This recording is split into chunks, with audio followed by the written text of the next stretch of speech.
नमस्कार, मैं गौरव कुमार। एक ऐसा न्यूज़ है जो कि आज से पहले ऐसा कभी नहीं हुआ। एक माँ से बच्चे को अलग किया गया। क्यों किया गया है और कहाँ किया गया है? आइए हम इसके बारे में जानते हैं। मैम, आपका नाम क्या होगा? सुरन्या अय्यर।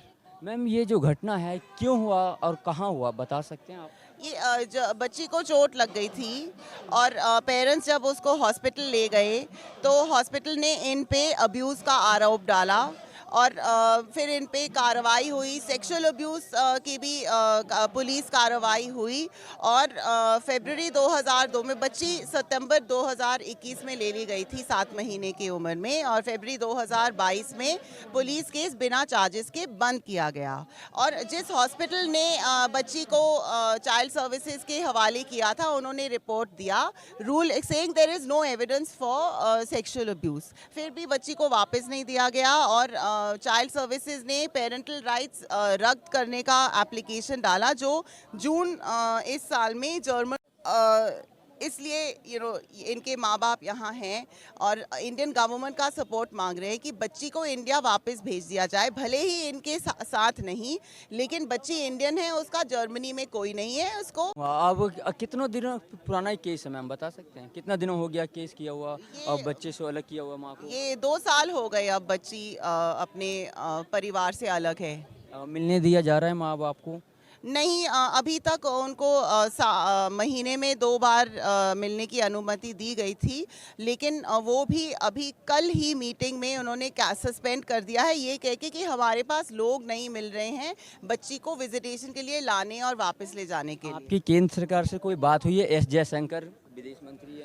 ये बच्ची की माँ मिलती रही है इन लोगों से, केंद्र सरकार से और विदेश मंत्री से भी मुलाकात हुई है, लेकिन 2 साल हो गए हैं और कुछ हुआ नहीं है। मैं इस मुद्दे में पिछले 12 साल से काम कर रही हूँ। ऐसा सिर्फ इस केस में नहीं हुआ है, बहुत सारे केसेस में हुआ है और उन केसेस में हम बच्चों को इसी तरीके से रिपैट्रिएट कर लेते थे, लेकिन इस केस में 2 साल निकल गए हैं और कुछ भी नहीं हुआ है।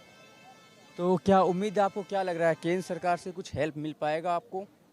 जी, हमारी उम्मीद है कि जैसे और बच्चे यहाँ लाए गए तो क्यों नहीं ये बच्ची भी यहाँ लाई जाएगी और यही हमारी कोशिश है। उतने में क्या हुआ है कि जर्मन सरकार आश्वासन देती रहती है कि हम इस बच्ची की कल्चरल राइट्स को का रिस्पेक्ट करेंगे और ये जर्मन कानून में भी है और अंतर्राष्ट्रीय कानून में भी है, लेकिन इस बच्ची को इंडियन कम्युनिटी से मिलने की अनुमति नहीं है।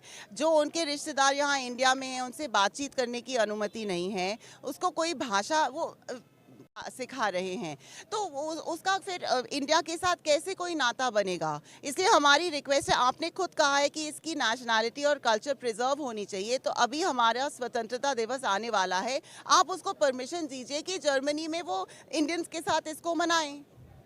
जी, मेरा भी सरकार से यही निवेदन है, अगर कुछ आपको शक है तो उसे बच्ची को इंडिया लाया जाए और माँ बाप से अगर मिलने की बात है, आप भारत सरकार भी अपने कस्टडी में रख सकते हैं और पर इंडियन संस्कृति, इंडियन संविधान और सिखा पाएँ। जी बिल्कुल, क्योंकि और ये केवल संस्कृति और संविधान की ही बात नहीं है, ये बच्ची भारतीय पासपोर्ट होल्डिंग भारतीय नागरिक है। तो जब ये फॉस्टर सिस्टम से निकलेगी, जो वहाँ 14-16 साल की उम्र पे हो जाएगा, तो वो करेगी क्या? जर्मनी में उसकी कोई लीगल स्टेटस नहीं होगी और इंडिया से सारे नाते रिश्ते तोड़े गए हैं, ये कहाँ जाएगी?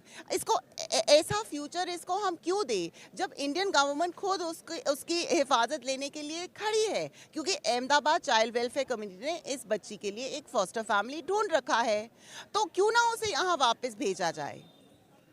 सबसे बड़ी बस सवाल कि उसे क्यों नहीं बच्ची को वापस भेजा जाए। लगातार आप सरकार से लड़ रहे हैं, वहाँ की सरकार से लड़ रहे हैं, वहाँ के जो कोर्ट है वहाँ से क्या आदेश आया है? वहाँ के कोर्ट ने सिर्फ जो हर केस में होता है, वो अपने चाइल्ड वेलफेयर सर्विसेज की बात ही सुनते हैं और उनको मतलब वहाँ की कार्रवाई जब एक बार ही शुरू हो जाए तो ये 100% है कि पेरेंट्स को तो बच्ची कभी वापस नहीं आएगी और बच्ची के फ्यूचर में थोड़ा रंग, थोड़ा प्यार लाने का एक ही ऑप्शन है कि उसे अपने कम्युनिटी इंडिया में वापस भेजा जाए। बहुत बहुत